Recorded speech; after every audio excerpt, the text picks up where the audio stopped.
is that we've already studied a couple of polynomials. The constant function is a polynomial. The y equals mx plus b, the linear function, that's a polynomial. And the quadratic function, that's a polynomial. So we define a polynomial to be something of this form, which is f of x is equal to a sub n x to the n plus a sub n minus 1 x to the n minus 1 plus dot, dot, dot, all the way down to a1 x plus a0. They delineate the a's as being a sub 1, a sub 2, a sub 3. They do that because it can have an infinite number of terms when you come right down to it. And you don't want to say, like our calculators do, if you're doing a linear function, it's ax plus b. If you're doing a quadratic function, it's ax squared plus bx plus c. You know, if it's a cubic function, it's ax cubed plus bx squared plus cx plus d. And then you run out of alphabet after a while. And then some letters you don't want to use because, like O, you don't want to use because it looks like a number. So they use the subscript like you do in the slope formula. And the subscript is just in the note. These are just different numbers. That's all that means. The biggest important thing for you is the exponents. The exponents basically have to be integers. So it says that the coefficients are real numbers, but the exponents are non-negative integers. Now that means we're looking at 0, 1, 2, and so on. So the exponents have to be integers. That means no negative exponents, no fractional exponents. If you have negative or fractional, that means it's not a polynomial. Polynomials are really nice, well-behaved, and predictable functions. And that's why we like to do things in polynomials if we can. That's why we like to do our models, our models in polynomials. So if we do a regression, we like to do a polynomial regression because it's just nice and smooth and it's got wonderful characteristics and they're predictable. We kind of know what some of these guys are going to look like.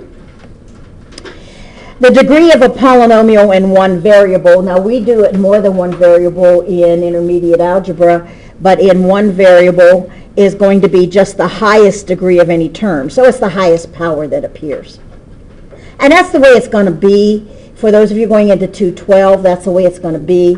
If you're going to go into 218, you got a little different animal because that's multivariable calculus. So once you enter multivariable calculus, then that means you have terms that have more than one variable like x, y, and z, and then you're looking at the degree being a little bit different. But it's just the highest power that appears. Terminology, the leading term is the term of highest degree. The leading coefficient is the coefficient of the leading term. So I look for the term of highest degree. That's the leading term. You're going to find in this guy, the leading term, I usually call, he's the controller. He controls a lot of what's going on with this function. Leading term in polynomials gives you your vertical stretch, shrink, and reflect. That's like ax squared for the quadratic.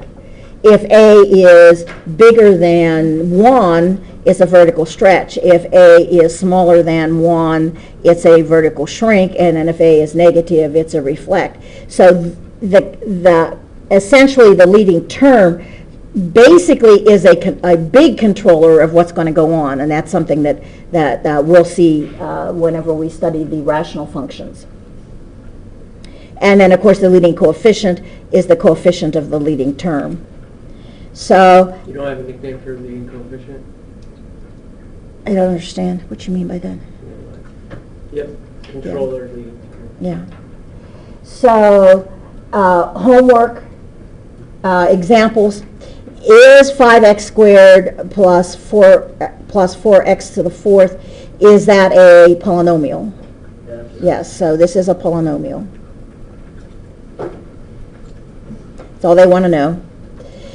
What about square root of x times square root of x minus 1? No. No. Now remember, the square root of x is really x to the 1/2. So in this particular instance, it's no, and the reason is going to be is the exponent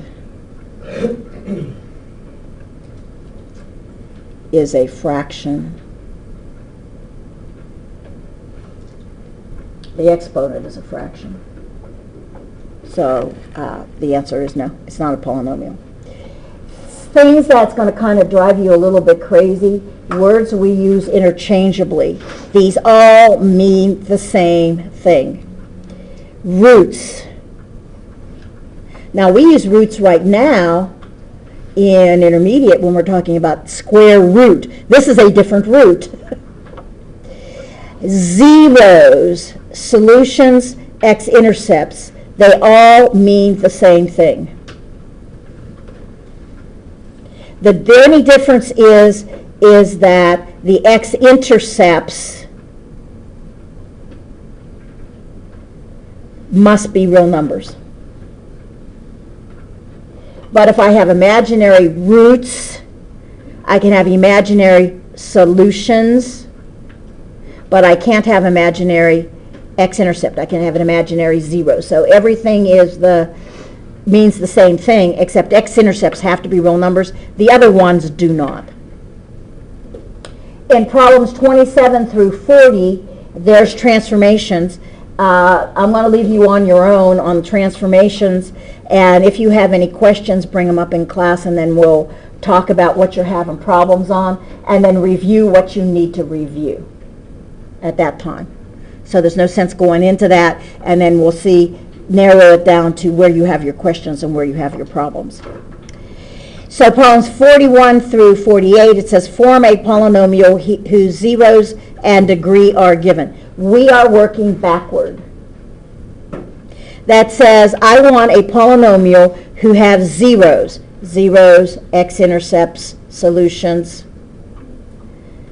roots of -2, +2, +3, degree 3.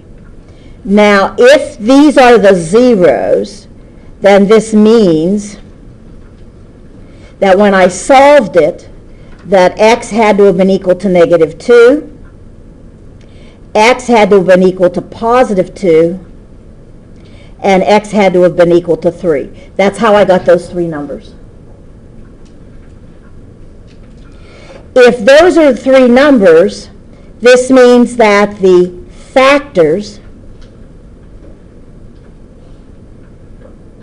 that gave me those numbers had to have been x plus 2, x minus 2, x minus 3.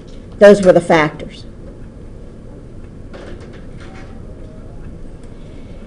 If those were the factors, then the factorization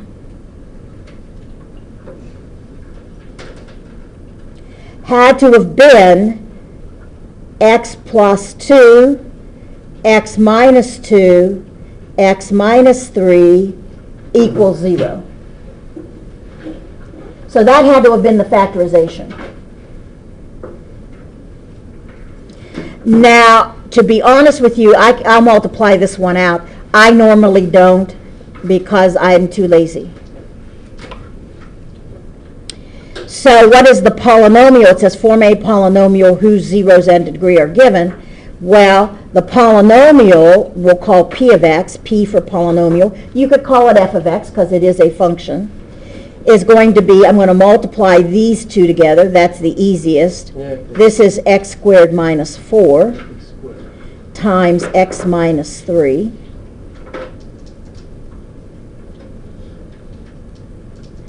Or the polynomial we're interested in is x cubed minus 3x squared, now I'm foiling, minus 4x plus 12.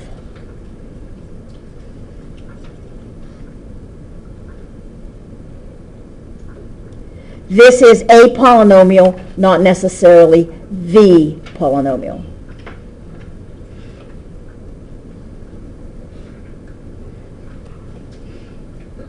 And then we'll get into that